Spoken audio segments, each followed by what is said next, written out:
नमस्कार मित्रांनो, पुन्हा एक नवीन व्हिडिओमध्ये तुमचं स्वागत आहे. तर जसं तुम्हाला माहीत असेल, मी काही दिवसांनी तुम्हाला एक्सॉरचं जे हेल्मेट आहे त्याची अनबॉक्सिंग दिली होती.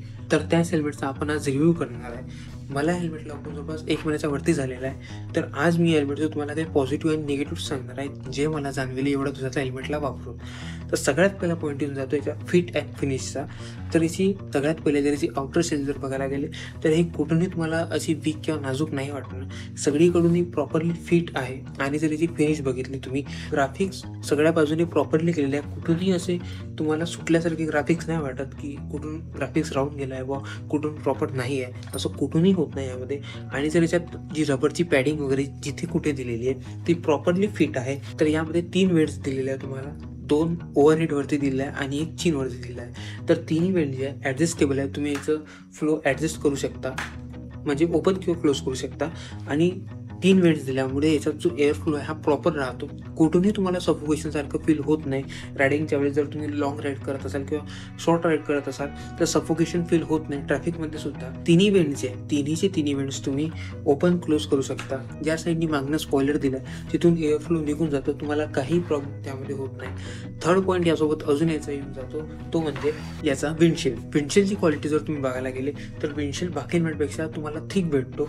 कारण की माझ्या विंडशील्डवरती 2-3 ठिकाणी याला स्क्रॅचेस लागून गेलेले आहे. वापरताच लागलेले आहे. मायनर स्क्रॅचेस आले आहे त्यावरती आणि राईडच्या वेळेस ते प्रॉब्लेम नाही देत तुम्हाला. आणि जर तुम्ही बघितलं तर याच्या वायझर लोअर साईडने थोडं टेपर्ड दिलेलं आहे. वायझरमधून कुठूनही ओपनिंग नाही राहत आणि एक्सेस एअर पण नाही आहे.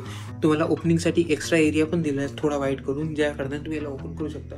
तर त्यानंतर याचा अजून एक फोर्थ पॉईंट येऊन जातो, तो म्हणजे याची कुशनिंग जर तुम्ही या हेल्मेटमध्ये बघायला गेले तर सगळीकडून इव्हनली कुशिंग भेटते. आणि याच्यामध्ये अजून एक पॉईंट येऊन जातो तुम्हाला, या हेल्मेटमध्ये तुम्हाला स्पीकर पॉकेट्स मिळतात. त्या स्पीकर पॉकेट्समध्ये आपण हा ब्लूटूथ लावलेला आहे. जर तुम्ही याची व्हिडिओ बघितली नसेल तर आय बटनवरती क्लिक करून नक्की बघा, तुम्हाला थोडी तरी इन्फॉर्मेटिव्ह वाटेल. ती स्पीकर पॉकेट्स दिल्यामुळे यामध्ये आपण स्पीकर प्रॉपरली लावू शकतो, इन्स्टॉल करू शकतो.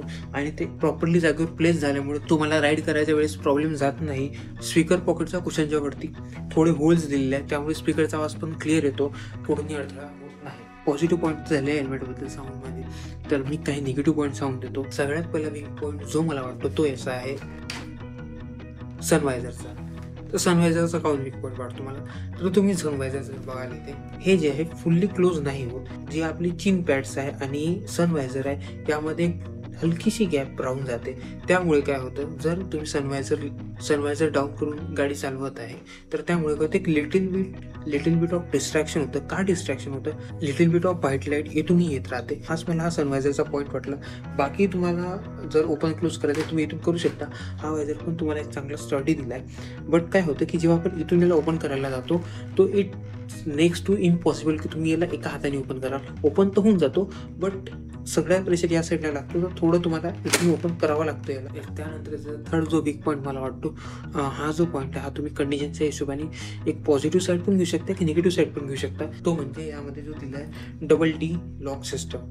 तर double D lock system it's really good. तुम्ही जर बघाल की मॅक्झिमम लोक जे आहे हे क्विक रिलीजवाले हेल्मेट वापरतात. इन वर्स्ट केस तुमचा ॲक्सिडेंट झाला आणि जर तुमचा डबल डी लॉक सिस्टम लागलेला आहे, म्हणजे डबल डी लॉक लागलेला आहे आणि ते मॅक्झिमम लोकांना जर नाही माहीत डबल डी लॉक कसं उघडायचं, तो तुम्हाला इश्यू जाऊ शकतो. कारण की जर तुमच्या हाताला लागला आहे, तुम्ही मूव्ह नाही करू शकत जागेवर, तर तिथे तुम्हाला थोडा इश्यू जाऊ शकतो ओपन करायचा वेळेस. अजून एक पॉईंट येऊन जातो, तो थोडा माझा पर्सनल आहे. कारण की मी चष्मा घालून गाडी चालवतो, तर थोडा मला चष्मा घालायला थोडा डिफिकल्ट जातो यामध्ये. कारण की कुशनिंग एवढ्या क्लोज दिलेली राहते की तुम्हाला एक परफेक्ट फिट चष्म्याची बसवायला हेल्मेटचा थोडा इश्यू जातो.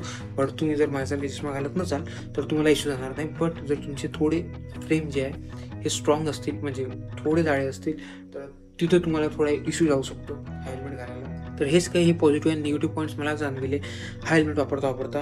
तर होप तुम्हाला या व्हिडिओमधून थोडी तरी इन्फॉर्मेशन भेटली असेल तर व्हिडिओला लाईक करा, चॅनलला सबस्क्राईब करा आणि कमेंट करायला विसरू नका. जर तुम्ही पण असे हेल्मेट ओन करत असाल तर तुम्हाला काय निगेटिव्ह पॉईंट्स वाटतात तुमच्या हेल्मेटमध्ये.